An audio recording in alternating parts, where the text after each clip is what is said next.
Welcome back to the channel, everyone. Charlie Bravo here. So today I want to actually talk about a couple of things that just head shakers, things that just make you go a little nuts when you see them.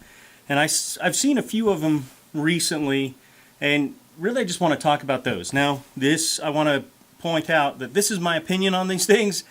Does not necessarily mean that I'm right and you're wrong if you believe that these are okay, but definitely things that drive me nuts. So first one I want to talk about is, let's talk about the chainsaw bayonet, okay?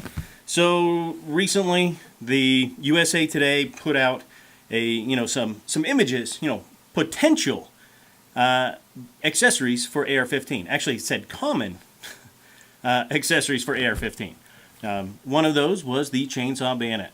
Now there's a couple of things I think that are wrong with this. First and foremost, USA Today, thinking that they're relevant in the world today and thinking that they really need to put that out, that a chainsaw bayonet is a common accessory. That's actually not the thing that bothers me the most. The thing that bothers me the most is the fact that somebody out there made a chainsaw bayonet. Why? Why do we need that? Why is that even a thing? Why is that something that we need to have in our lives? Now, don't get me wrong, if I had disposable income and I could just buy anything, you know what, I still wouldn't buy it. I still wouldn't buy a chainsaw bayonet, because why? Why do I need that? Obviously, somewhere in the world, in the United States, there's people who thought that that'd be cool and they'd made it, and there's people who think it's cool enough that they're buying them. I just don't get it. That's my personal opinion. I don't understand chainsaw bayonet. All right, so the second thing that I want to talk about is getting advice that may not be the greatest, okay? So I was watching a shooting show recently. I think it was Outdoor Channel or Pursuit or one of those channels that has a lot of gun-friendly stuff. And don't get me wrong, I watch this show. I'm not going to tell you what it is, but I watch it fairly often. It's normally a pretty good show. They have, stuff, reviews and things like that, and industry leaders, and they're talking to them, and they also have some training tips and things like that. And that's where I have a problem, was really just one of those tips didn't necessarily agree with, and there was a couple of things with it that I didn't agree with either. It seemed to me that somebody, they went to their instructor and said, hey man, we need a tip for the show, and he's like, oh crap, I wasn't really prepared for that, so threw something together. Maybe wasn't quite as prepared as he should have been. I don't know if that's what happened or not, but it was talking about, he was talking about a tactical reload, but he wasn't calling it that. He was calling it a magazine retention reload. For one, it's been a tactical reload for, decades and decades, so how about we just keep calling it a tactical reload instead of a magazine retention reload?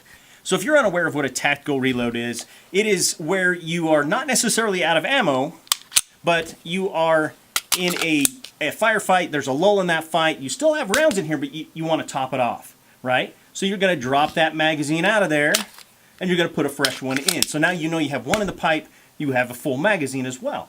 Definitely something to consider, especially during those firefights. If you're in the military, for sure you're going to be doing this kind of thing, but if you carry a spare magazine, something to consider.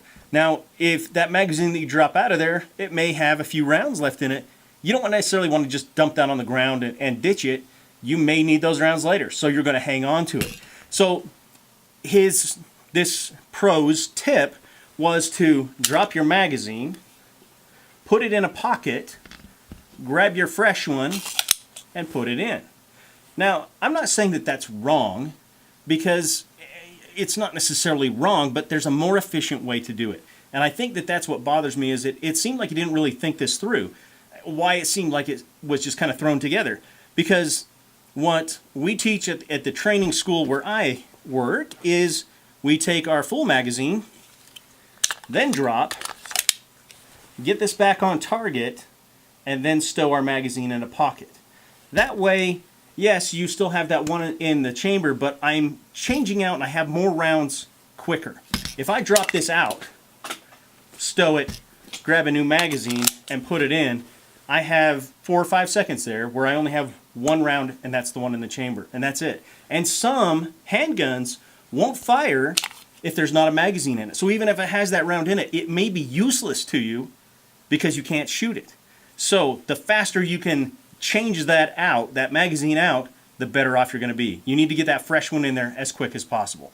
So really, I guess that's, kind of me being kind of a nitpicky kind of person, but I just think that it needed to be a little bit more thought out. And for heaven's sakes, don't call it a magazine retention reload. Call it what it is. It's a tactical reload. Okay, so the third and final thing that I want to talk about, and this kind of goes along the same lines as trainers, okay, people who call themselves instructors, but why in the world do people need to, and feel this need to get live fire towards students? I don't understand it at all. Now, some of the things, again, that we do in our training environment, we'll use flashbangs, we'll use blanks and things like that in a controlled environment to try to induce a little bit of stress. Okay, I'm going to put a video up here now. I know this is stupid. It's a video of my phone with a video on it. I get it's kind of strange, but the video has disappeared. So the only place I've got it is on my Facebook Messenger, and I can't transfer that over for some reason. I can't figure out how to transfer that over as a full video. And in fact, the whole video isn't even there. There's a lot more to this video than what is just showing right now. There was the guy gets out of the truck, he lays down prone, and the instructor right behind him starts shooting bullets just a couple of feet in front of this guy. There's actually one point where he first gets out of the vehicle, he shoots 2 rounds into the ground, literally a foot away from the guy's feet. I don't understand. What is the need for this? They try to say, oh, you guys are just not training hard enough and things like that, but there is no need for this. This is asking for a lawsuit. This is asking for trouble. This is asking for hurting or killing somebody, and all in the name of, trying to be a badass and trying to, make your training look cool. And it's really just, it's getting old.